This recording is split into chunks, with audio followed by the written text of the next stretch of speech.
অদম্য ইচ্ছাশক্তি আর কঠোর পরিশ্রম করে অসম্ভবকে সম্ভব করেছেন মানিকগঞ্জের শিবালয় উপজেলার ৬০ ঘর এলাকার তরুণ জুলহাস। নিজের হাতে তৈরি প্লেনে চড়ে আকাশে উড়ছেন তিনি। এ যেন বাংলাদেশের প্রযুক্তি উদ্ভাবনের নতুন দিগন্ত। শৈশব থেকেই বিজ্ঞান ও প্রযুক্তির প্রতি ঝোঁক ছিল জুলহাসের। ২০২১ সালে প্রথমবারের মতো রিমোট কন্ট্রোল প্লেন দেখার পর তার মনে নিজের হাতে প্লেন বানানোর স্বপ্ন জাগে। তার বাস্তব রূপ দিতে শুরু হয় নিরলস গবেষণা। ইউটিউব ভিডিও, বইপত্র ঘেঁটে ধাপে ধাপে প্রয়োজনীয় যন্ত্রাংশ সংগ্রহ, নকশা তৈরি, কাঠামো সাজানো সবকিছুই একাই করেছেন তিনি। দীর্ঘ প্রচেষ্টার পর অবশেষে সম্প্রতি নিজের হাতে তৈরি সেই প্লেনে চড়ে পরীক্ষামূলক ২৫ ফুট উচ্চতায় উঠতে সক্ষম হন জুলহাস। আমার এই বিমানে আপনারা যা যা দেখতে পাচ্ছেন, এর একটা জিনিসও বিমানের না, সবই কোনো না কোনো অন্য কিছুর জিনিস, যেটাকে আমি মডিফাই করে এখানে ব্যবহার করেছি। আমার বয়স আনুমানিক ২৮ বছর।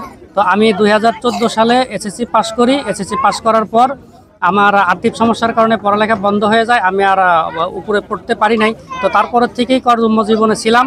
বিগত দিন আমি কর্মজীবনে ছিলাম, আর গত ৪ বছর যাবত এগুলো করতেছি, প্লাস কর্ম করতেছি। আমি পেশায় একজন ফায়ার টেকনিশিয়ান। জুলহাস জানান, প্লেন তৈরিতে তার খরচ হয়েছে মাত্র ১.৫ লাখ টাকা। এতে ব্যবহার করেছেন অ্যালুমিনিয়াম, স্টেইনলেস স্টিল, পানির পাম্প, মোটরযানের মিটার ডিভাইস এবং ট্রলির চাকা। জুলহাসের এই সাফল্যে বিস্মিত স্থানীয়রা। ঘটনাস্থল পরিদর্শন করে জুলহাসের উদ্ভাবনে সার্বিক সহযোগিতার আশ্বাস দেন জেলা প্রশাসক। এই বিমান তৈরি এবং এই উড্ডয়নের কিছু টেকনিক্যাল বিষয় আছে, এই বিষয়গুলো ওনার সাথে শেয়ার করা দরকার। আর ওনাকে যদি কোনো ধরনের সহযোগিতা করা যায় সরকারের পক্ষ থেকে, সেই বিষয়গুলো ওনার কাছে জানা দরকার। এই কারণে আমরা এখানে এসেছি, আপনারাও আমাদের সাথে এসেছেন, আমাদের সরকারি কর্মকর্তাগণ এসেছেন। আমরা এখন এই জুলহাস সাহেবের এই বিমানটি উড্ডয়ন দেখে তারপরে আমরা ওনার কাছ থেকে শুনবো ওনার কি কি প্রয়োজন, সেগুলো আমরা জেনে সরকারিভাবে যতটুকু সম্ভব ততটুকু আমরা করবো ইনশাআল্লাহ।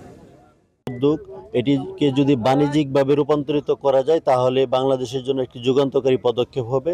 তো তার এই প্রজেক্টটি যাতে সফল কাম হয়, এই জন্য জেলা প্রশাসন আমরা সার্বিক সহযোগিতা করব। এই উদ্যোগটাকে পাগলামি মনে করতাম, এখন তো দেখছি আসলে ও ভীষণ প্রতিভা দেওয়ার একটা ছেলে আর কি। ওকে সরকার সহযোগিতা করুক, কর্তৃপক্ষ যথাযথ কর্তৃপক্ষ বা কোনো সংস্থাকে সহযোগিতা করুক, ওর প্রতিভাটা বিকাশ ঘটুক। জুলহাসের উদ্ভাবনী প্রচেষ্টা নতুন প্রজন্মের জন্য এক বিরাট অনুপ্রেরণা। সরকার বা সংশ্লিষ্ট কর্তৃপক্ষের সহায়তা পেলে ভবিষ্যতে দেশীয় প্রযুক্তিতে প্লেন তৈরি সম্ভব মনে করছেন সচেতন মহল। সজল বিশ্বাস, নিউজ ডেস্ক, দেশ টিভি।